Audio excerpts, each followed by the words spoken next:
Hello everyone, good morning সবাইকে। আমি হচ্ছি মন্দিরা, নতুন একটা ব্লগে সবাইকে স্বাগতম। তো আমার এই চুলগুলোকে ইগনোর করো।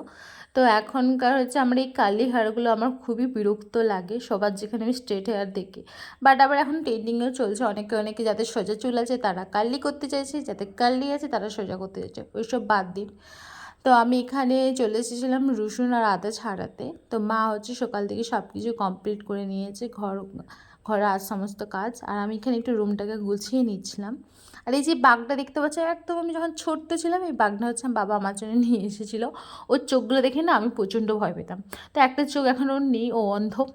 আর ফ্রিজের মাথায় না সবসময় ধুলে পড়ে, তার জন্য আমি একটা হচ্ছে ফ্রিজের কভার অর্ডার দিয়েছি। তো সেটা পরের নেক্সট ভিডিও যেগুলো অর্ডারগুলো পার্সেলগুলো এখনও আসেনি, শেয়ার করব। আর মা এখানে নিয়ে এসেছিলো 4 ব্রেড, যেটা আমি খেয়ে নিয়েছিলাম। খাওয়ার পর এখানে এই যে প্রায় দেখুন সব কিছু কাটাকুটি রেডি। ঠাম্মি এসেছিল অনেকটা দেরি করে, তো ঠাম্মি এখন শাকগুলো হচ্ছে একটু কেটে দেবে, আর আমি এখান থেকে ময়লাগুলো পরিষ্কার করে নিচ্ছি। এখন হচ্ছে রান্নাঘরে অনেক বাসন পড়েছিল। তো ফার্স্ট টাইম আমার মনে হচ্ছে বাপের বাড়িতে এসে আমি বিয়ের পর থেকে এত কাজ করছি। বিয়ের আগে অত কাজ করি না। এবার অনেকে অনেক কিছু কমেন্টে বলতে পারো, যাই হোক।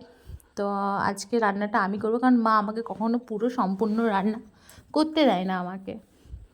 তো আজকে বাড়িতে তেমন মা আর আমি হচ্ছে কাকিমা নেই, তাই আমি সব কিছু আগিয়ে রাখলাম যাতে দ্রুত সব কিছু হয়। বেলা হয়ে গেছে অলরেডি। তো আমি এখানে সব কিছু ভাজাভুজি করতে অলরেডি বসিয়ে দিচ্ছি। আর আমার মা আমাকে রান্না করতে দেয় না এই কারণ আমি হচ্ছে রান্নায় যখন আমি কিছু দিই এত দূর থেকে দিই, গায়ে তেল প্রায় আমি হাতে তেল ফেলাবো, ওই ভয়ে হচ্ছে আমার মা আমাকে রান্না করতে বা ভাজাভুজি করতে দেয় না। কিন্তু তবুও আমি সাহস করে বললাম, না দাও, আমি ভেজে দিচ্ছি, তোমার কাজ কিছুটা আগে দিই বলে আমি এখানে সব কিছু আগে দিয়েছিলাম। আচ্ছা, পটলের তেলে না বড়িগুলো ভেজেছিলাম, কালো কালো হয়ে যাচ্ছিলো বলে মা বলে ওই তেলের মধ্যে শাকগুলোকে ভেজে নিতে, তাহলে বড়িগুলো অন্য তেলে ভাজা হবে। আর এখানে সব আদা পেস্ট রসুন পেস্ট করে নিয়েছিলাম, আর এটা পকোড়ার জন্য একটা পেস্ট বানাবো। আর এখানে দেখুন পুরো ভাজা সব কমপ্লিট ডান, এখনও আলু ভাজা এখনও বাকি আছে। তো ভাজাভুজি এখানে ডান, আমি ওখানে পকোড়ার মশলা পুরো রেডি করছিলাম ওর সাইডে। আর মা আবার এদিকে আলুগুলোকে যেগুলো সিদ্ধ করতে বসিয়ে দিয়েছে সেগুলো ভাজতে বসিয়ে দিয়েছে। তো দাদারা চলে এসেছিলো, মা ঠান্ডা দিয়ে দিয়েছে, তখন আমি পকোড়া ভাজছিলাম। তো ভিডিও নিতে পারছি না কারণ এতই ব্যস্ত, সব ক্লিপ নিয়ে যাচ্ছে না। তো আমি এখানে পকোড়াগুলোকে ভালো করে সাজিয়ে সস দিয়ে সার্ভ করে দিয়েছিলাম দাদা আর ভাইকে। ওরা চলে এসেছিলো। তো ওরা নাস্তা করার পর টিফিন করার পর এটা দুপুরে এটা লাঞ্চ ছিল। লাঞ্চে ছিল ভাত, পটল ভাজা, বেগুন ভাজা, আলু ভাজা, শাক ভাজা আর স্যালাড, কষা মাংস। আর মাংস চিকেনের ঝোল ছিল। বেশি কিছু করি না, অল্প বলেছিল, বেশি কিছু হাবিজাবি যেন রান্নাবান্না না করে, সিম্পল স্যাটেল একদম রান্না করা হয়েছে। তারপর আমার দাদারা বসে গিয়েছিলো খাওয়া দাওয়ার পর বিয়ের অ্যালবাম দেখার জন্য। তো বিয়ের অ্যালবামটা আগের দিন এসেছে, তোমাদের সাথে আমি শেয়ার করিনি।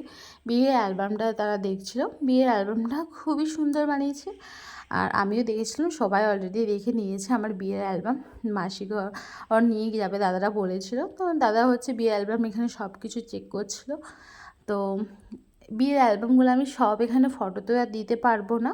আর এটা আমি আর আমার বাবা, এটা আমার ফেভারিট ফটো। তো আর তারপর দাদারা চলে গিয়েছিল, আর আমি এখানে একটা ডিম কেচার অর্ডার করেছিলাম, যেটা আমি রিভিউ আগে শেয়ার করেছি, সেটাই তোমাদেরকে বলছি। এই তো ছিল একটা সারাদিনের ভিডিও ভালো লাগলে লাইক শেয়ার কমেন্ট করতে ভুলবেন না একদম।